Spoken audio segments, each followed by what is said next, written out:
ছোট বাচ্চা আছে, সে কান্না করছে, তাকেও তার কান্না থামানোর জন্য কার্টুন দিয়ে দিয়েছে।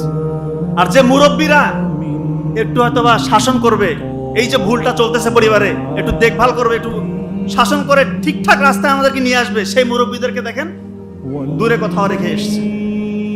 ম্যাক্সিমাম পরিবারের চিত্রটা এরকম। এটা খুবই করুণ একটা চিত্র।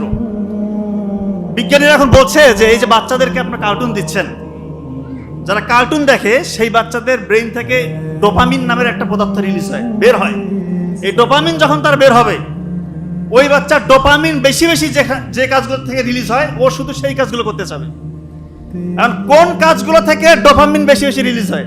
যত খারাপ অ্যাক্টিভিটিজ আছে, যত পৃথিবীতে খারাপ খারাপ কাজ আছে, এই খারাপ খারাপ কাজ থেকে হাই ডোপামিন রিলিজ হয়। আপনি ছোটবেলায় তার হাতে এই মোবাইলটা দিয়ে দিলেন, সে বড় হয়ে যত খারাপ কাজ আছে, জুয়া খেলবে, মাদকাসক্ত হবে, আল্লাহ মাফ করুন রেপিস্ট হবে, পর্নোগ্রাফিতে আসক্ত হবে, অশ্লীলতায় ভরপুর হবে। আমি বারবার একটা কথা বলি, এই যে অশ্লীলতা, এই পর্নোগ্রাফি ইন্ডাস্ট্রি একটা $multi-trillion ইন্ডাস্ট্রি। এটার উদ্দেশ্য এবং কাজই হচ্ছে মুসলিম যুবকদেরকে ধ্বংস করা, মুসলিম পরিবারগুলোকে টুকরো টুকরো করা, মুসলিম সমাজ ব্যবস্থাকে ধ্বংস করে দেওয়া। আলটিমেটলি কোন রাষ্ট্র যেন মাথা উঁচু করে দাঁড়াতে না পারে, এটা তাদের একটা ম্যাসিভ প্ল্যান, গভীর ষড়যন্ত্র।